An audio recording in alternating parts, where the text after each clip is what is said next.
In today's video, we are going to talk about going to the beach, which is why I am dressed to go to the beach, because me and the pack are going today. So I want to give you some tips before you go to the beach that can help make your experience with your Dogo Argentino better.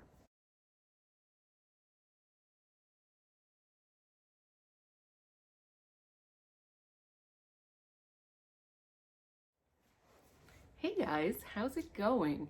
It's your girl Nicole from Dogo Argentino USA. And today I am taking my crew to the beach.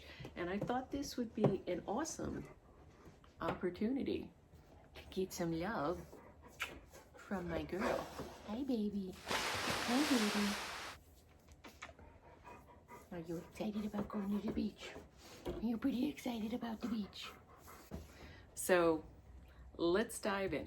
Imagine you're taking your Dogo Argentino to the beach. I am going to give you some tips that are going to make your experience a lot better and a lot safer. So if you don't know, the number one tip that I can give you is that Dogo Argentinos burn. They can burn. Their fur is not very thick usually, and it's very easy for the sun to get in between those hairs and actually burn their skin. So they can get burnt on the face, burnt on the back, an entire intact male can be burnt on his chestnuts. So you want to be aware that the sun is very, very likely to burn your dog if they spend a lot of time in it. So just be aware, monitor the amount of sun exposure that they're getting. UV rays can cause skin cancer in the Dogo Argentino, so you want to make sure that you are aware of sun. Okay, so the next tip, make sure you choose a dog-friendly beach. Should go without saying, right? You don't want to get a ticket. You don't want to get hassled. Not all beaches will accommodate dogs. So make sure you do your research, Google that before you go so that you're not disappointed or tempted to take the dog on a beach where it's not allowed and you end up getting a ticket or you get in a fight with somebody. Just make sure that it's a dog-friendly beach. Your Dogo Argentino might love water, might think water is the greatest thing. Mine love water. Yours might not, or it might. If your dog is afraid of water, make sure that you don't drag it into the water or force it into the water. You want to make it a really positive experience. So dogs, like children, sometimes have fears of things that they've never done before. A bad idea with either a dog or a child is to force them into it violently as opposed to letting them come to it on their own. So just be aware that some dogs are actually afraid of water. Swimming is not a natural thing. They learn to swim. They're land animals. So while the doggy paddle, as it suggests, means that's the locomotion they'll use if they're thrown in water, I've seen plenty of comments and people saying that their dogs are afraid of water. So just bear in mind, not all dogs swim well, or like water. And you want it to be a positive experience, particularly if they're afraid. You want to make sure that you bring plenty of fresh water, a dog bowl, and you have shade available, as I mentioned, because they burn, but also because they can overheat. The reason you want to have lots of fresh water available is because you want to discourage at every possible opportunity the Dogo Argentino from drinking the water, regardless of whether it's fresh or salt. You don't want them to drink fresh water because they can be exposed to viruses, bacteria, amoeba, or other single-celled organisms, and pollution. Let's be honest, not everybody's really good about being clean and tidy at the beach. You don't want your dog to get a mouthful of poison or pollution or, God forbid, an amoeba, which can kill your dog. So you want to discourage them from drinking the water, offer plenty of fresh water, have a dog bowl that they can actually get some water out of. The last thing you want to do is like, oh, all I've got is like a water bottle and I'll just pour it out and he'll lick and he'll get a little bit, but most of it will go on the ground. Make sure you have a dog bowl. A collapsible dog bowl would be perfect. You definitely want to make sure that you kind of scan the area and be aware that there can be all sorts of dangerous items in the sand.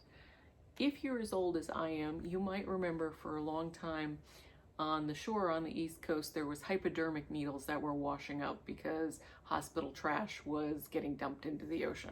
You want to be aware that there can be sharp objects in the sand. That could be everything from glass bottles. I don't know what it is about glass bottles, but it seems like people love to smash them at the beach.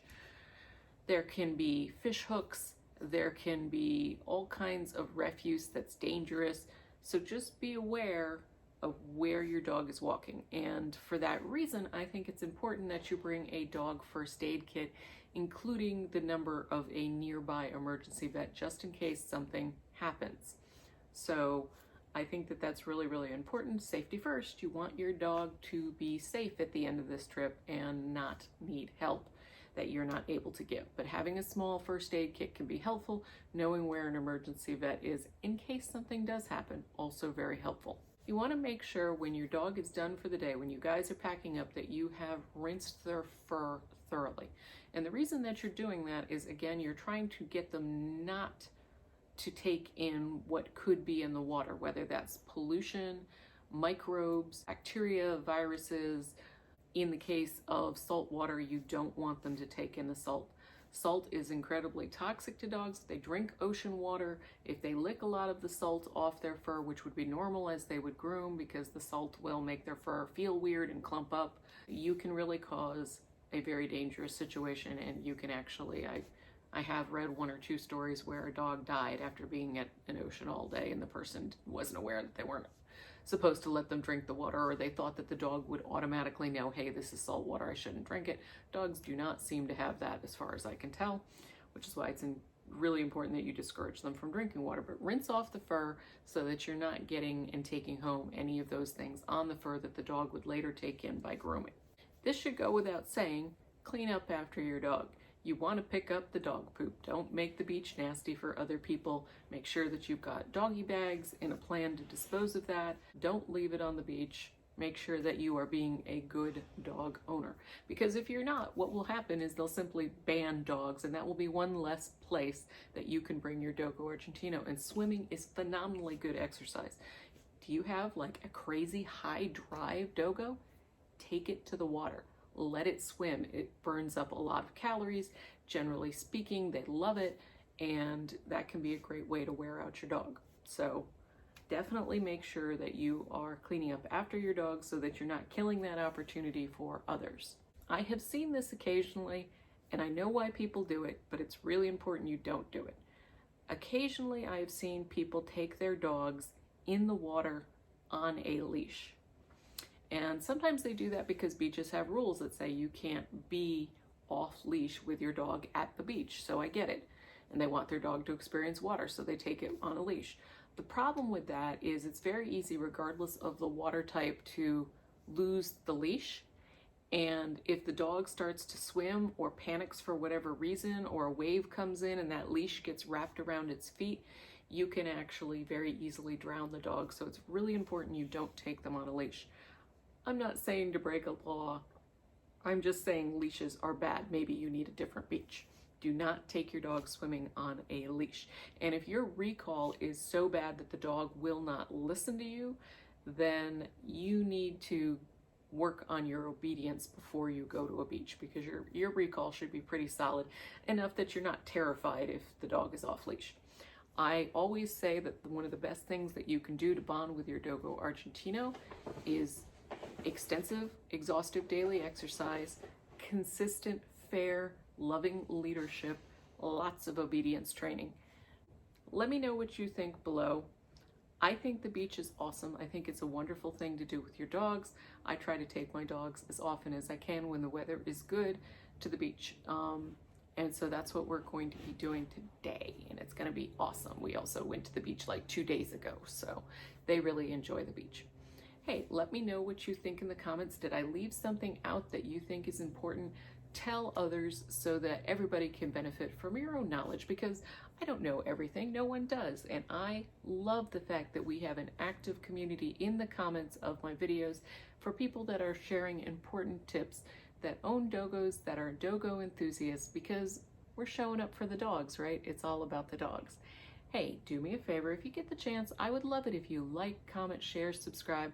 That is the way that small channels like my own survive. And as always, thank you for your time and attention. I appreciate your viewership. Have a dogo-tastic day and enjoy your summer.